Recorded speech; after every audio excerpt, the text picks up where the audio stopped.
You really get to see who someone is when the gloves are off. Yeah. Somebody yells at me, I automatically yell back. Yeah. I go 0 to 10, and I'm not gonna lie, that has been my testimony. You know, when you know someone feels the type of way and you ask them, hey, what's wrong? And they're like, nothing, I'm fine. Nothing. You're lying. Yeah. You're not fine, and it's not nothing.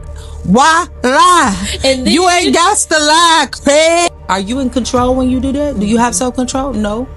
It's like, okay, what do we do once we know what we have a problem and then we see we're lacking self-control? What do we do at that point? It's understandable that people's actions can, affect you. They just do. Yeah.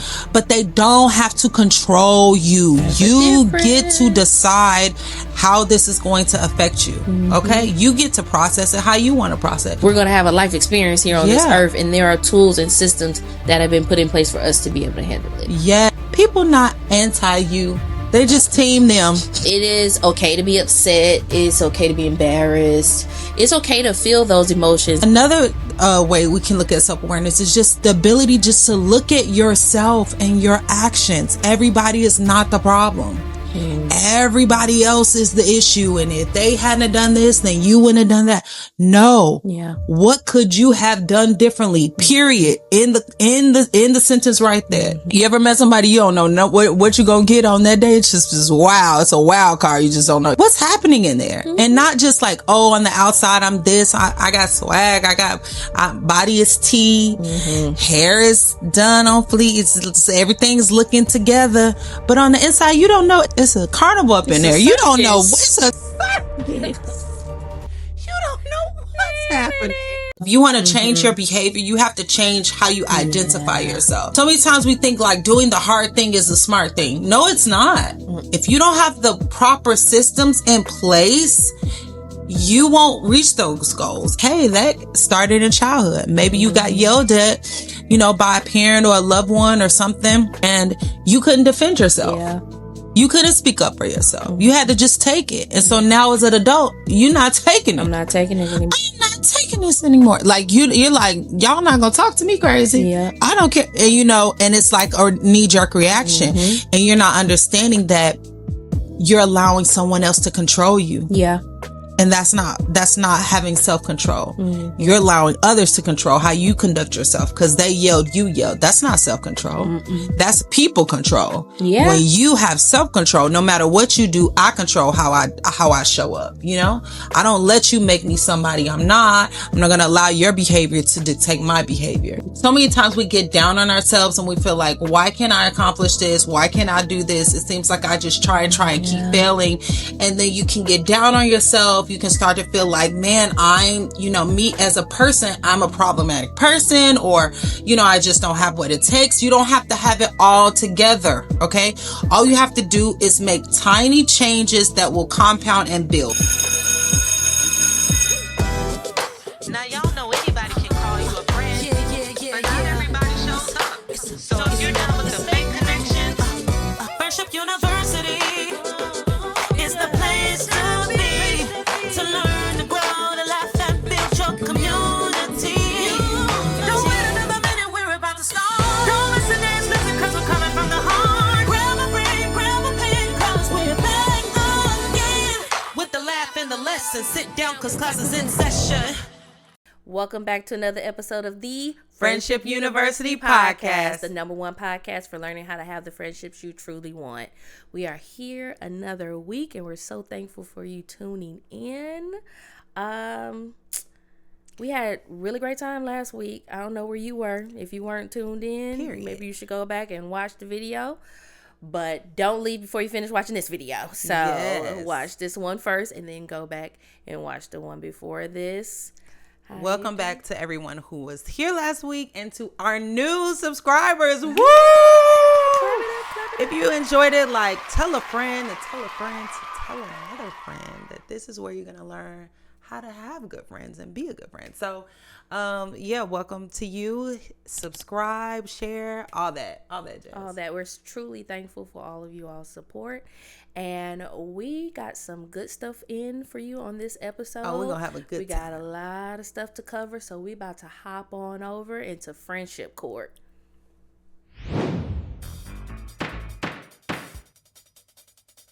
Welcome back. We are now in friendship court with the Honorable Judge Tarrah presiding. You all may take your seat. Your Honor, we have a really interesting one on the docket today. We have Jim, the plaintiff, charging the defendant, his friend Sam, of friendship abandonment. All right. So Jim and Sam have been as close as brothers for years. A few months ago, Sam met a girl and they got serious very quickly, and he says he loves her. She seems like a nice girl and they're a great couple.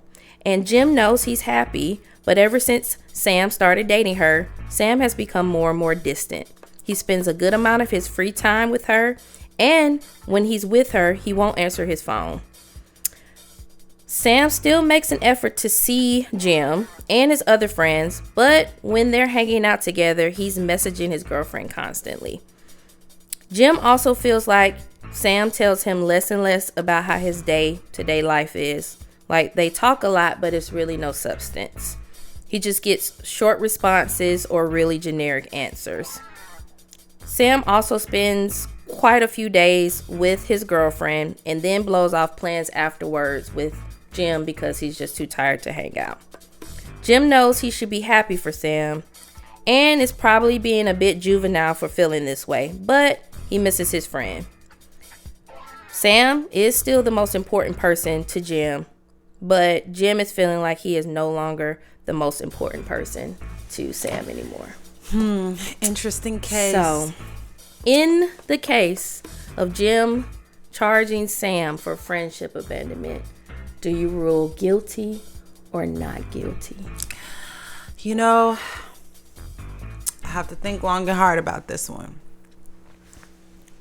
You want me to run through the facts again? Long and hard. But I've come to a ruling. Okay. And because it doesn't seem like Sam has been watching Friendship University and understands his responsibility to his friends. Because he did not communicate to Jim that, hey, I know I've been distant.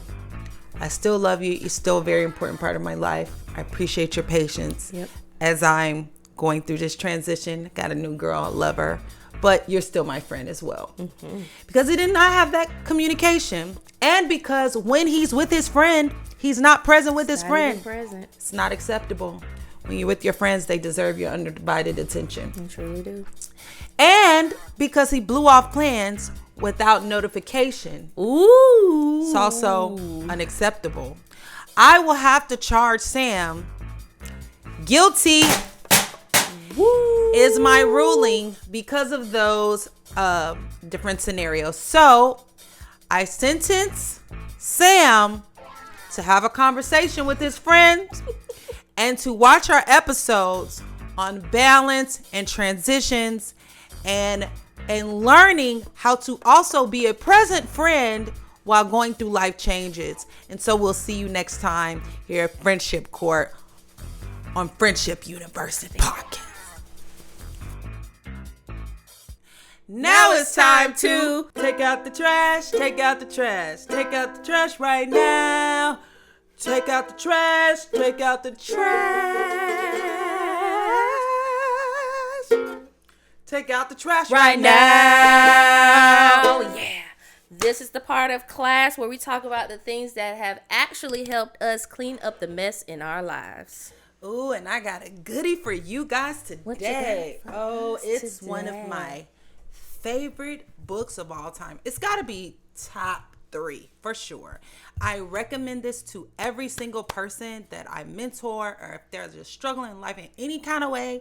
And I've read this book several times. Okay. Not maybe multiple. That's a little exaggeration. No, I feel like you've read it multiple times. A lot of times. And it just changed my life. It really did change my life. It's not the Bible or anything. Because that's the ultimate book that changed my life. A lot of this stuff is biblical stuff. But anyway, it's called Atomic Habits by James Clear. It is a best-selling self-help book that provides a practical framework for building good habits and breaking bad ones through small changes. As someone who can get overwhelmed by things that just feel like too big, they used to have a saying that says, how do you eat an elephant? And it's like one little piece at a time. And so as someone who can struggle with like procrastination or feeling overwhelmed by big projects, just looking at the magnitude of it, because we work on big projects, how do we do it one little thing at a time? And so I love that this book teaches us about tiny improvements that compound over time for remarkable results. You don't have to have it all together, okay? All you have to do is make tiny changes that will compound and build. And so he talks about in the book how to create lasting systems of change, right? So many times we get down on ourselves and we feel like, why can't I accomplish this? Why can't I do this? It seems like I just try and keep failing. And then you can get down on yourself. You can start to feel like, man, I'm, me as a person, I'm a problematic person, or, I just don't have what it takes. But in the book, he just arrests your fear and your, Come on, arrest. I felt that. He arrests your fear, or your, insecurity that makes you feel like, man, I don't measure up. And he's like, no, it's not about that you as a person don't measure up. It is that your systems are not created for lasting change. And then he helps you focus on your identity and creating the systems that you need to hit big goals. And I know you and a lot of our viewers out there, all of our friends, have big goals, or you wouldn't be watching this podcast because you wouldn't have a desire to learn how to have better relationships and better friendships, okay? So we know you got big goals. The question is, how do you reach them? And so some of my favorite quotes from the book is, our goals are about results you want to achieve. Systems are about the progress. But systems are about the progress that leads to those goals. So you have these big goals, and as we're in January, it's, everybody has these New Year resolutions. This year I'm gonna get in the gym. This year I'm gonna do this. I'm gonna get a promotion on my job. I'm gonna write the book finally. I'm going to create the program. I'm going to launch my business, whatever have you. It's saying, yes, it's great to write those goals down, to make your vision board, all those cool things. But if you don't have the proper systems in place, you won't reach those goals. And he teaches you how to make systems that are actually attainable and something you can do every day. So he talks about systems are best for making progress. And if you're having trouble changing your habits, the problem isn't you. Let's stop right there and talk about how freeing that is, right? Like, so many times we just feel bad, but it's not just your problem. The problem is the system. So he teaches you how to train your system and how important it is. He says, you do not rise to the level of your goals. You fall to the level of your systems. So one of the things he says about creating a new system, he says, make it easy. Yeah. So many times we think like doing the hard thing is the smart thing. No, it's not. For creating habits, do the easy thing. If it's, I remember when I was wanting to start playing guitar more often. I put my guitar literally next to my bed on the stand. So every time I was about to get into bed, I would see the guitar. And I tell you, like, that simple positioning made playing the guitar more accessible to me versus it being in the other room, like with the studio stuff and all that. Like, just having at least one guitar next to my bed. Okay, let's just practice while I'm sitting in bed. I played it way more often. Wow. Or when I was at my old apartment, I had a singular space dedicated. So it was kind of like a ritual I made, like dedicated to music. And every day I would practice at the same time.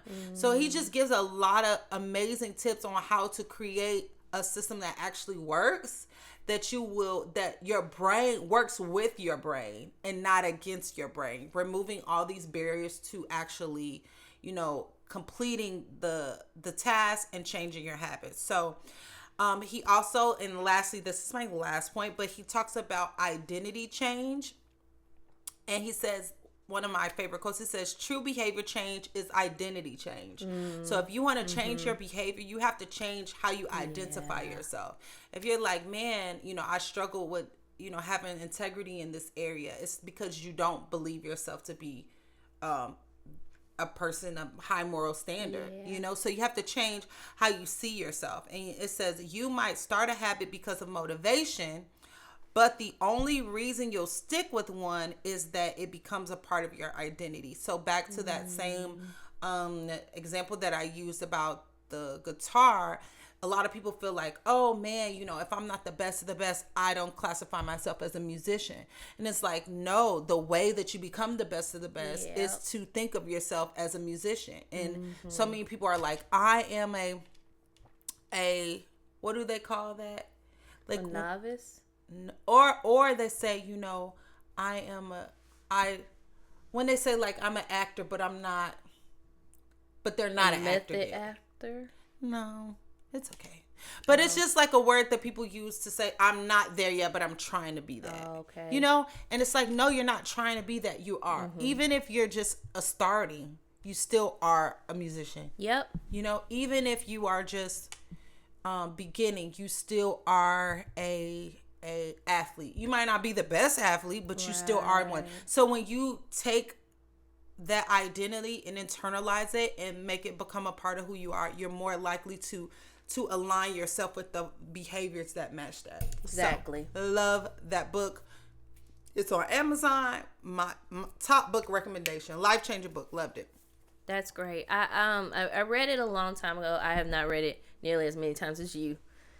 It's okay though, because it seems like an excellent resource. I love him talking about changing the identity and just essentially working smarter, not harder. Smarter. Work. So many times we work against our own brain chemistry and struggle and like, I don't know why I'm not showing up. I don't know why, and become hard on ourselves. And he's like, no, your brain works a certain way. Work with your brain, create these habits, and you'll win. Smarter, not harder. Smarter, not harder. So grab the book. Classes in session. You ever react to something and then think back to yourself, man, that's not really how I wanted to handle that? Yeah, it's like you get emotional, but you're not trying to be dramatic or anything. You just have feelings. That's not a character flaw. That's emotional intelligence. And it's a skill that you can learn.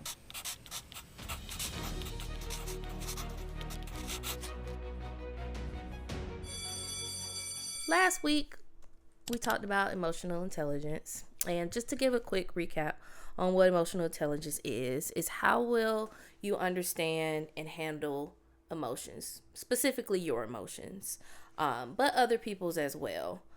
If IQ is how smart you are in school, then you want to think about emotional intelligence as your EQ and how well you handle your emotions, handle other people's emotions. So last week we did a really deep dive into that. If that sounds like something that interests you or you want to really understand what emotional intelligence is, you can definitely go back and watch last week's episode. It was fire. It was fire. Hot fire. Dalan. But this week I spit hot fire. Why did you say that? Now it's in my head. Because who is the best rapper alive? Dylan.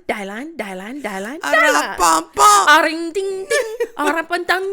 If you don't know where that is from, baby, you are missing out, okay? And especially with the wake of everything that is transpiring now.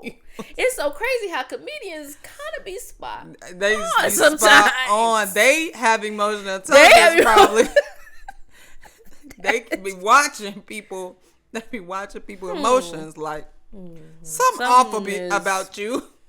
I don't know. Something ain't right. Something ain't right. Not in the water. But okay, this week we kind of wanted to break down the skills that make emotional intelligence work in real life. Okay, so let's start with the first skill. And if you know me personally, like in real life, tell the people. I say this word all the time. like you must have. Number one skill, the first skill we're going to jump into today is self-awareness. Okay. I just get the shakes. Just the shakes is crazy. I just get the shakes just thinking about it, because that's how good to me this word is, when you know how to have the shakes is shaking me. Shake your body. Okay. Like, when you know how to have self-awareness, it just makes you unbeatable. You know what I'm saying? Like, it just makes you so powerful. Okay, so what is self-awareness? It is knowing what you feel and why. It's like being able to look in the mirror at yourself, okay? And being able to pause and identify what is going on with you. Yeah, not just, hey, I'm a snack, but what is inside of this snack? What's in the chips? What's in there? What's in it? What's my ingredients? What's happening in there? And not just like, oh, on the outside, I'm this. I got swag. Body is tea. Hair is done on fleek. Everything's looking together. But on the inside, you don't know. It's a carnival up in there. You don't know. It's a circus. You don't know what's happening. We don't know what's gonna come out that car. A monkey, a giraffe, some people. We don't know. Clowns. We don't. It's a wild card. It's a wild card. You ever met somebody you don't know what you gonna get on that day? It's just wow. It's a wild card. You just don't know. You walking on eggshells because you don't know how they gonna react, how they respond. We all know those people. Yeah, for sure. They lack self-awareness, emotional intelligence, because they don't know how to control and stop and think. And then if you try to tell them, hey, how you doing? And you try to tell them your behavior is not appropriate. This is not working. And they go clean off on you and cut your head off. They don't have self-awareness because they're not able to pause and take a step back and identify what's going on and recognize like the emotions that are underneath happening with them, right? And so an example of this is like you might think you're mad at first, but the deeper emotion, what you really feel underneath that, is that you're embarrassed by somebody, what they might have said or done to you, right? And then another way we can look at self-awareness is just the ability just to look at yourself and your actions. Everybody is not the problem. Everybody else is the issue, and if they hadn't done this, then you wouldn't have done that. No. Yeah. What could you have done differently? Period. In the sentence right there. No, but they should have. No. What could you have done differently? How did you feel in that moment? What did you, aside and separate from what they did and how they felt and how they handled it, what could you have done in a different scenario? So yes. That's really good. I love that you started with self-awareness, because if we are following along a numerical order, the second one following right behind that is self-control. Okay? Just like self-awareness and being aware of your actions, what you're doing, self-control is being able to manage your reactions to things. So you want to think about it as feeling emotions without letting them control your behavior. So it is okay to be upset. It's okay to be embarrassed. It's okay to feel those emotions, but I got upset, so I punched him in the face. Maybe not the best. Maybe not. That's not really a high EQ. You lost control. You lost control of yourself. Operative word self here. You're choosing a response instead of reacting automatically when you have self-control. Yeah. So an example of this is, again, you're upset, but you don't yell. You don't text recklessly, and you don't go on social media and post about it.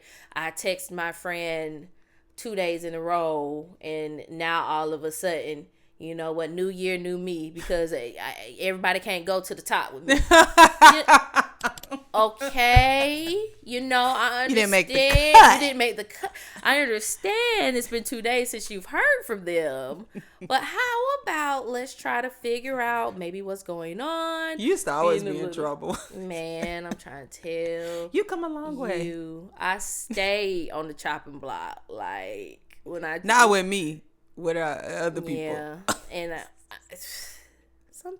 I'm not even gonna say that. But I'm gonna execute emotional intelligence right now because I'm not gonna say. But I mean, I did have a lot of learning to do. But there are also instances where it's like, you're never satisfied. You're never satisfied. Yeah, you got that too. You got that too. So yes, but you just don't automatically jump to an aggressive, reactive kind of mentality. Yeah, and we're not trying to oversimplify this. Like, we're not trying to say that, man, you don't know how it feels. Like, sometimes it's uncontrollable. It's like a knee-jerk reaction, right?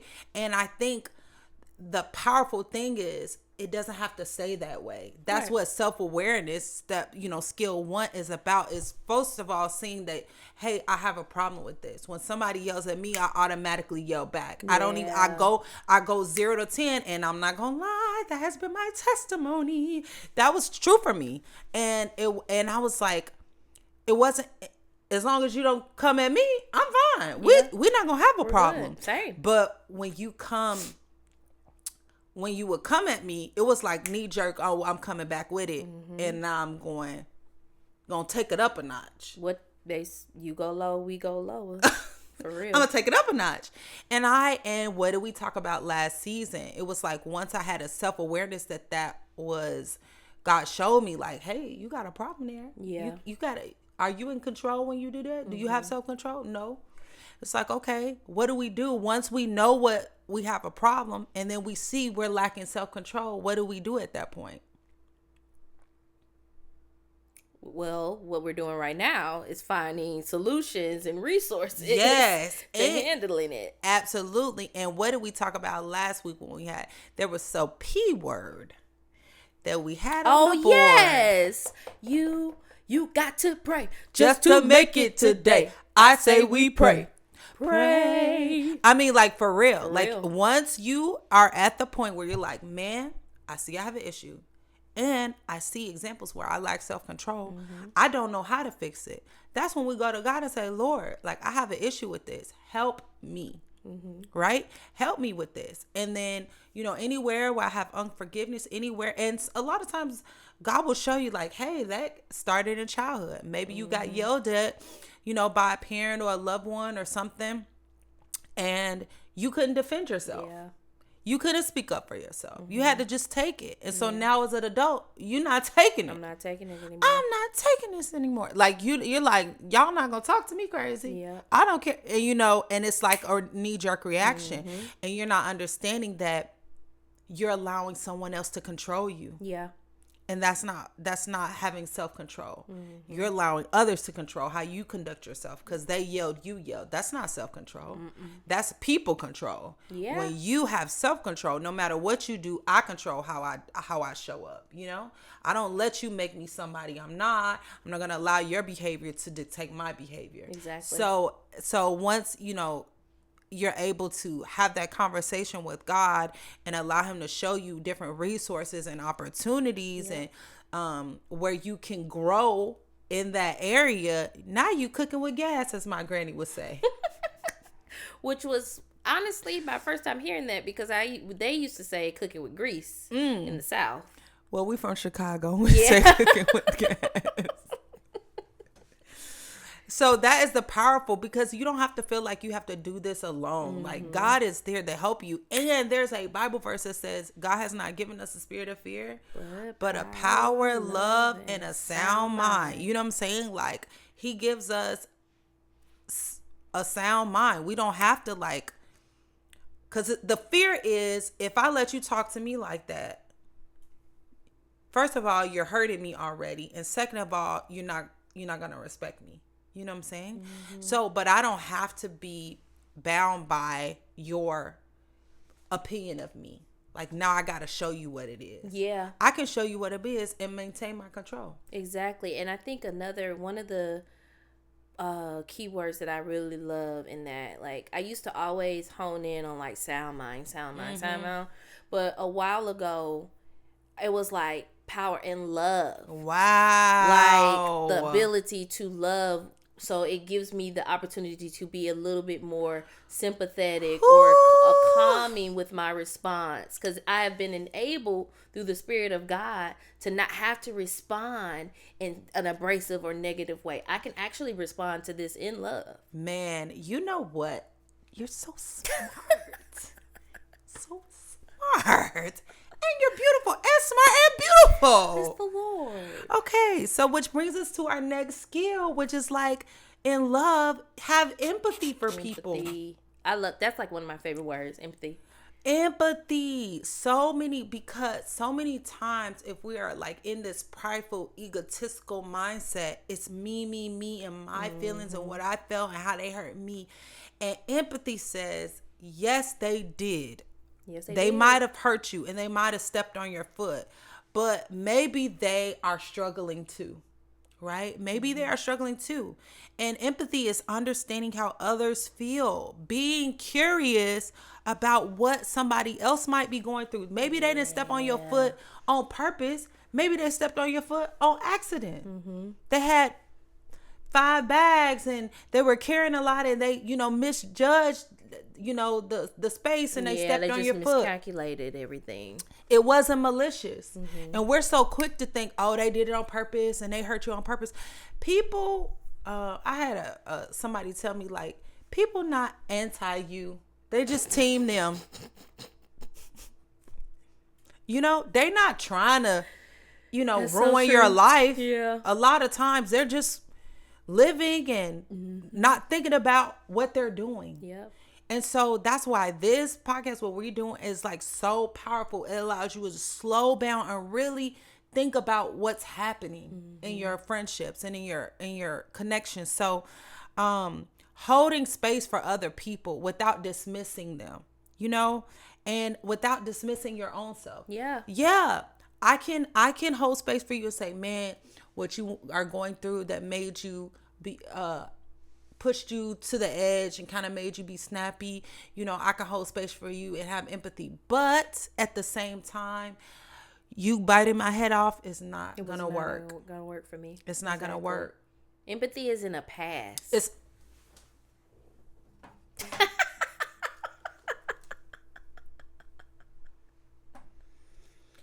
I think we really conflate that sometimes. Waddell, that touched him. Minister.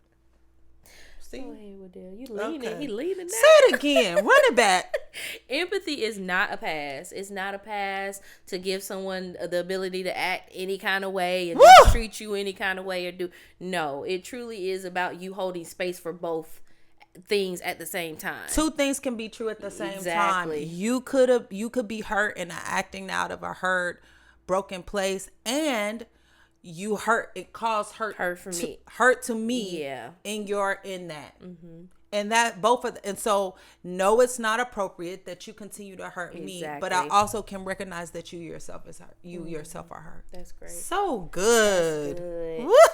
The next skill is going to be social skills. So this is using emotions to communicate and build relationships. So it's essentially addressing issues instead of avoiding them. Choosing connection over escalation.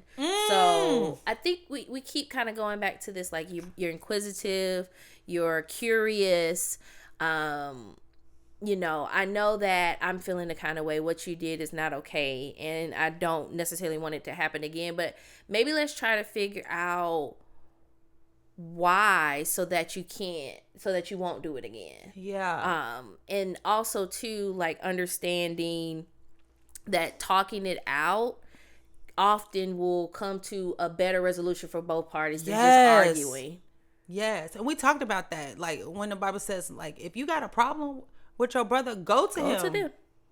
Like straight up. It's easier, but if you want to think about it, it's kind of along the same veins of too many cooks in the kitchen. Yes. It's like if I go straight to you and eliminate all these extra additives, people, scenarios, social media, scrolling, looking at posts that are, you know, triggering me and making me more angry, I can handle I can handle the situation more quickly and more level-headedly than having to add extra factors and hurdles that I gotta fuel jump into over. the fire. Essentially. And I literally just saw a study that said they did a longitudinal study based about venting and anger, and they said venting does nothing but reignite and the anger, the negative feelings, because you're rehashing it, you're reliving it in the moment. It reloads it.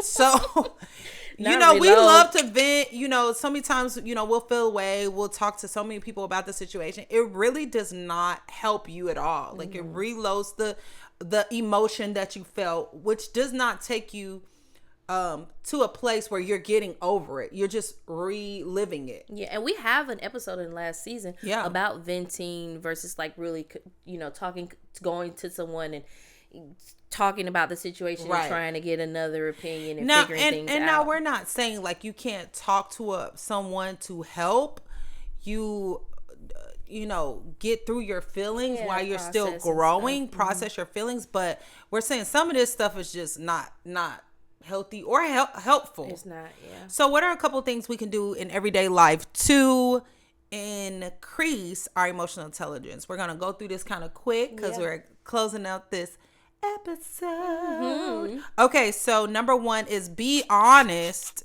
and name your feelings. So many times, I have to say this because it's like gets under my skin. You know, when you know someone feels a type of way, and you ask them, hey, what's wrong? And they're like, nothing. I'm fine. Nothing. You're lying. Yeah. You're not fine, and it's not nothing. Why lie? And then, you ain't got to lie, Craig. And then it's like, nobody cares about my emotions. I'm asking your big-headed... No, I'm asking you what's wrong, and you lie. How are we going to move forward? Yeah, you don't want to move forward. You want to be mad. Yeah. So it's just like, I'm not, you know, take your time and process, but be honest, right? Tell the truth.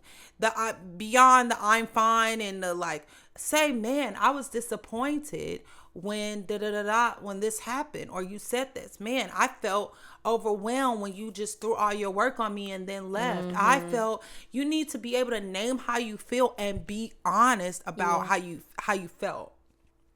The next one is going to be pause before reacting. So your wisdom moves slow, essentially. So you're going to be taking time to kind of decompress, really try to understand what's going on before the feelings take over, because feelings move fast, but wisdom moves slow, essentially. So you can try things like taking deep breaths, praying again. We back to the prayer. Stepping away for a moment and really trying to understand the situation before you go in full throttle and with a response. Okay. I can own that I do this. What? So many times, you know, especially when you like a social person and you understand feelings and you like naturally analytical and you're into people, like I'm into people, I have a social background, I'm gonna like break you down and be like, yep, because you this and this is how you. But so many times we do that and you're assuming something. You don't have the whole story.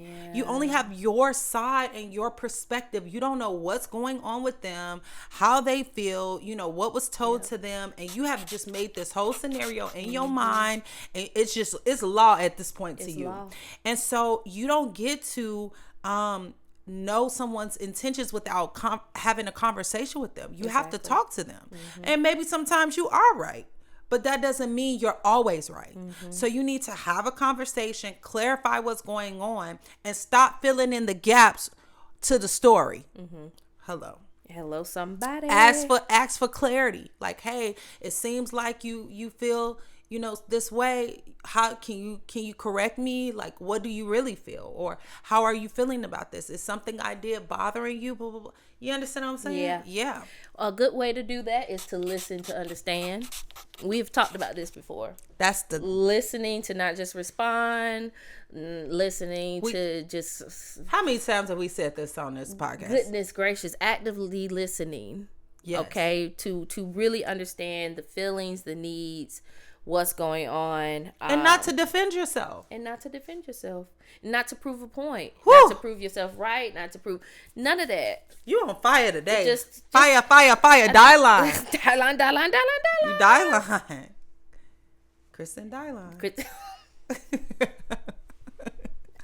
You on fire. Yes, listening to understand. Yes, and then lastly, you need to be able to take accountability and responsibility for how you feel in the situation. Don't it's understandable that people's actions can, affect you. They just do. Yeah. But they don't have to control you. You get to decide how this is going to affect you. Okay? You get to process it how you want to process it. Yeah. Maybe when someone broke up with you, you used to run down the street with your head screaming, waiting for it to rain. You know what I'm saying? Used to get done. Y'all know what I mean when I say done. And used to go out and, Jasmine Sullivan and all kind of stuff, But now you're like, oh, okay. Moving on. Yeah, that's painful, but I'm going to process it in a way where I'm just going to glow up and I'm going to work on the things that I need to work on, and God bless your ministries. God bless you. God bless you. God bless your ministries and moving on. I want to say this. It just made me think about it because you said that. There's a podcast that I listen to of a married couple, and it's so funny because they joke about it now, but he was so for real. He used to tell his wife, no disrespect, but if this doesn't work out with you, God has something better for me. And now, thankfully, it worked out. But he had a full on faith that God got something better for me if this doesn't work out. If it ain't coming by train, it's coming by plane, huh? Both, on this in the tree. Got to come by something. On the sea. On the sea. Huh? Somewhere. Not in the train. Not in the plane. I will not eat green eggs in him. No, Sam, I am. Sam made an appearance again. He back. He back. Okay, so let's look at how emotional intelligence affects our lives. It can affect your life at school or work. If you're experiencing a higher EQ, you can have better focus, less drama, stronger teamwork. That is so true, because it's always that one team member that be messing up the equilibrium. And you be like, I know we got people out there who have worked on a team project, and you like, God, if only they wasn't here, we would be good. Good. If we could just boot them out. Why? Because they don't have EQ. Everything's a problem. They don't know how to talk to people. They don't have social skills. They're unaware that people are over it. Yeah, they're defensive. You can't tell them anything.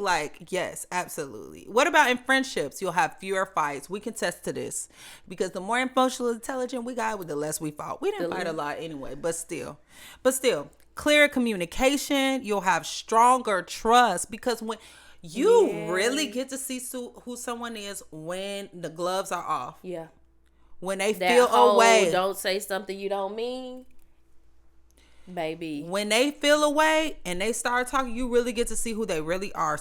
And you have healthier boundaries. Yeah. It's so powerful. So I just want to end with this, that we are not saying that emotions are bad in any kind of way or that they shouldn't exist. They're there for a reason. Your emotions are signals, not problems. Yeah. Jesus wept. Jesus flipped a table or two. He had emotions, but at the same time, they were for a purpose. Yeah. He didn't just go around just doing random things. You know what I'm saying? So many times, yes, we have passions. Yes, we have, we are people of passion and have, different mindsets and different things that we go through, but they don't have to ruin our lives. Ruin and destroy our lives. Really the perfect word for that. Yeah. And, we can decide how we're going to respond to what life hands us. Because at the end of the day, let me, if y'all remember one thing I said, that life gonna life. Man. Life is going to and it life. Ain't gonna stop. It's not going to stop. And so if you just, bing, bing. If you just keep, going off the deep end every time life hands you something that you don't want, you're never going to recover. Mm-mm. Because you have to learn how to do the ebb and flows. Back in the day, someone used to say, take a licking and keep on ticking. Yeah. And I'm not saying don't process and don't go through things, but I'm saying you got to know how to see what's happening, have your moment, process how you feel, and move forward. There's a difference between, and we've talked about seasons before. There's a difference between, it's like you're down, like this is just I'm finding it so difficult to get back up. Mm-hmm. Versus every time it's difficult for me to get back up. Yeah, I gotta figure out a better system. Something's wrong here. Something's not working. Right. Yeah, and it's not working. And that is not the way God intended life to be. He sent his son to live as a human, to go through human emotions. So he knows we're going to have a life experience here on this earth, and there are tools and systems that have been put in place for us to be able to handle it. Yes, and that really brings us to like that final thing. And I think we prayed for people last time. Pray for our audience, and we could pray again for y'all, like, because how many times do I call, pray for me, girl? Like, how many times she prays? Hey, how you doing, friend? I need some prayer. You got a prayer box. Okay. So you want to pray this time for our audience? Sure. Yeah, absolutely. We can. Yeah, let's just pray for y'all real quick. Father God, we thank you. We bless you. We give you all the glory. We thank you for another day in graces and mercies renewed. We thank you for the ability to be able to control our emotions. You've placed them in us for a reason, and they are there to help signal and guide us into ways, but they are not meant to control us or create identities in us. You said that you hadn't given us the spirit of fear, but of power, love, and a sound mind. I thank you that to any listener who may be experiencing a down season or feeling like I find it difficult to get up every single time, is being encouraged, and it's also being bombarded with resources, bombarded with individuals who can give them new systems in place and teach them new ways to be able to handle the things that life comes. We know that life is built in seasons, and there will be things that happen, and we are more than equipped to handle it. You called us more than conquerors through Christ Jesus. So we thank you for our lives. We thank you for our listeners, and we thank you for the ability to be able to control our emotions and be better individuals to one another, because you truly have called us to walk in love. So we thank you and we bless you and we give you all the glory. It's in Jesus' name that we pray and believe. Amen. All right, this week's homework assignment, we're going to do a strengths and triggers map. So you're going to draw 2 lists. And then your first list will be your emotional strengths. So you can stay calm easily. You find it easy to be calm or kind, different things like that. And then on the other list, you're going to put your triggers. So when someone ignores you, last minute changes irk your nerves, different things like this. That's me, last minute changes irk your nerves. Very much so. Next to each strength, write one identifier, right? So you're going to write one thing that identifies how you know this is a strength. I find it easy to be kind, meaning if someone is mean to me, or I'm still able to find myself able to be kind. Next to each trigger, write one healthy coping strategy.